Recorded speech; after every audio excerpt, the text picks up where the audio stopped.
Now, please welcome a real champion to all of you, our president of the college, Dr. Kwang-Wu Kim.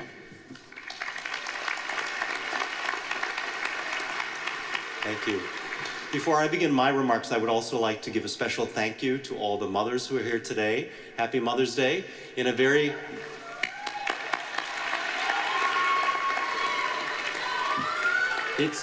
It's no exaggeration to say, without you, none of us would be here. All right.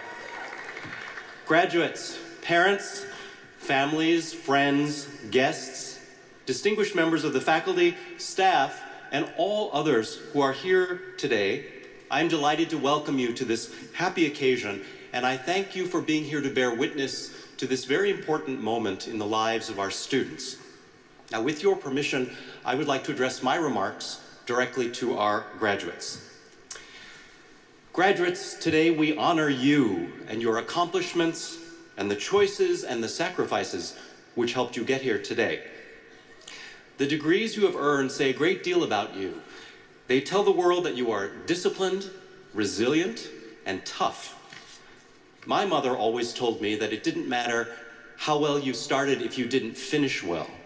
And that's exactly what each and every one of you has done, finished well, which makes you winners. Now, there are two things that your degrees actually do not signify. In spite of what commencement speakers are saying all over the country right now, they do not certify that you are now in charge. You aren't. Sorry. And they definitely do not certify that the world now owes you. It doesn't. So get over it.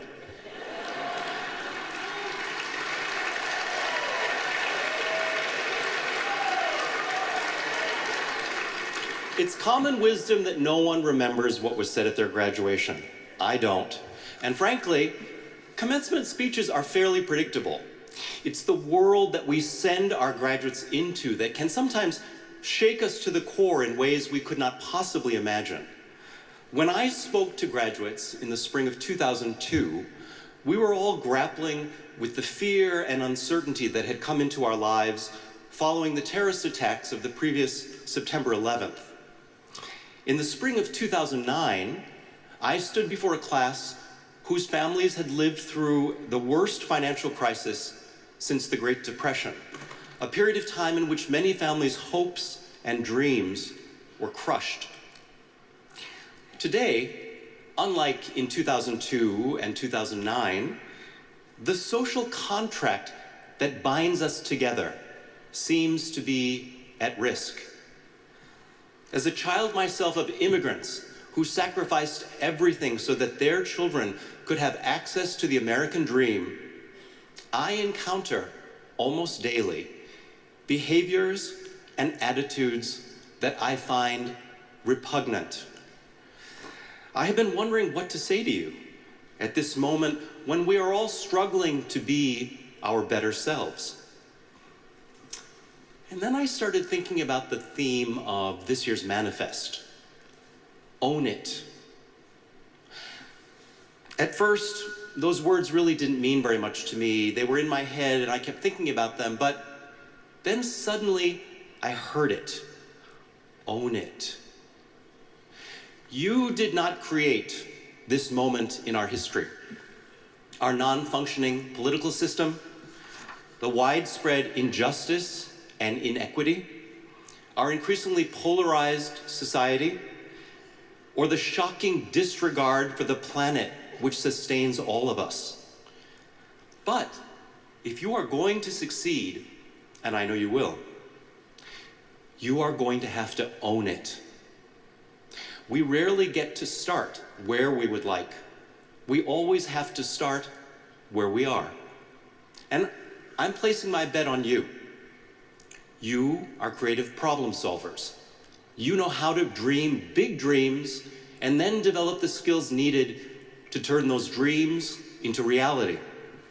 You know how to think, how to train a critical lens on an idea, a position, or an object. And you are savvy about how the world works and how to get things done. You are certainly not afraid of hard work. And the skepticism of the world doesn't bother you one bit at all.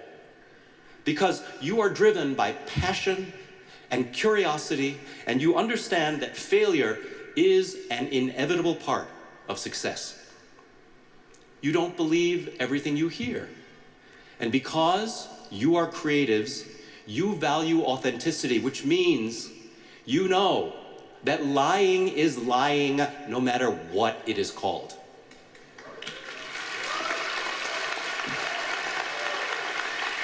So, own it. Own this moment in time and change it. Make it better. Make it more human, more humane.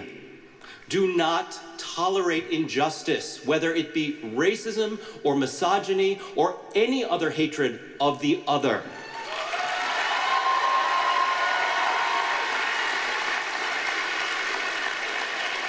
You have eyes with which to see and voices with which to speak out. Use them. Do not be insulted by others' lack of understanding. Seize the opportunity to help them see what they could not see or comprehend what they could not understand. Think of all of your best teachers and emulate them. And do not close your hearts to the needs of others. When you see people in trouble, be the leaders that you are. Step forward and help them. Own it.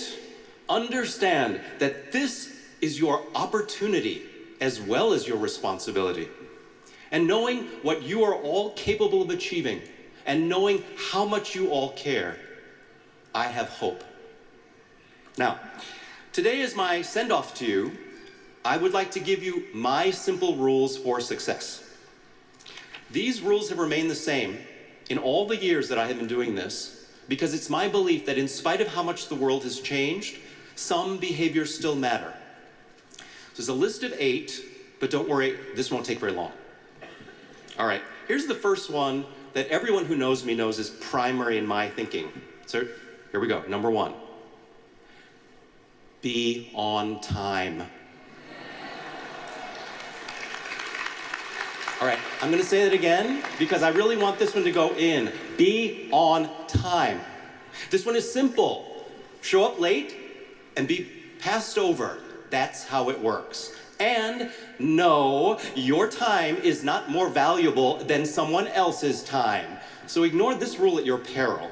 All right, that's number 1. Number 2, do what you say you are going to do. Do not overpromise. If you can't do it, just say so. Unreliable people fall off the list. Number 3, reach out to others. There's so much to learn from those who are wiser and more experienced than you. And if you are wondering where your successes will come from, I will tell you right now, from others.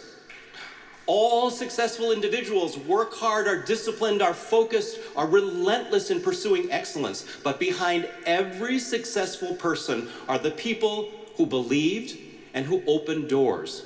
Your opportunities will come because someone truly sees who you are and wants to help you. So the more people who know you, the better. Number 4, listen. I know you're under a lot of pressure these days to promote yourselves and your ideas, and that's all very, very valuable. But be careful not to talk about yourselves too much.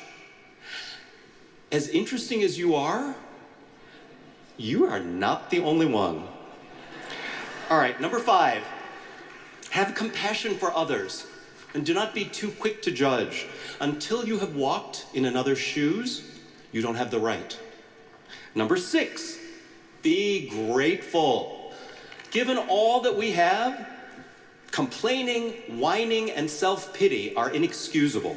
Oh, and by the way, get comfortable saying thank you a lot. And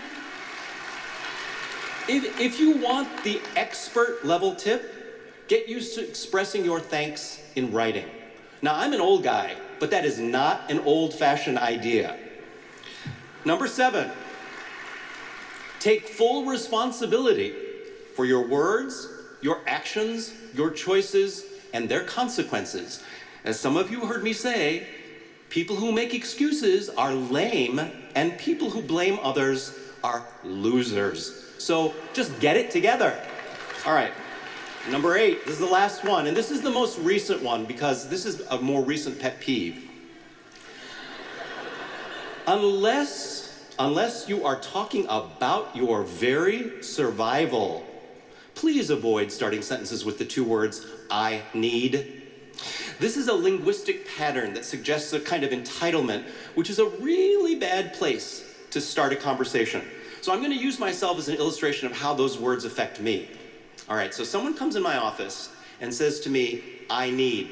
Now, anyone who knows me will tell you that I am a really good listener. And on top of that, I can do the Asian no expression face. Right? But behind that face, here's what's going on in my head. Oh, really? Oh, you need. Oh, so you came in my office and you're going to tell me what you need? I'll tell you what you need. You need to get stepping. Not a good idea. All right. So that's an awful lot of advice for one speech. So I'm going to stop now. I only have 3 final exhortations for all of you. Let your light shine. Let your voice be heard. Have faith in the goodness of others and in the bounty of this universe, and let your courage surface. Congratulations.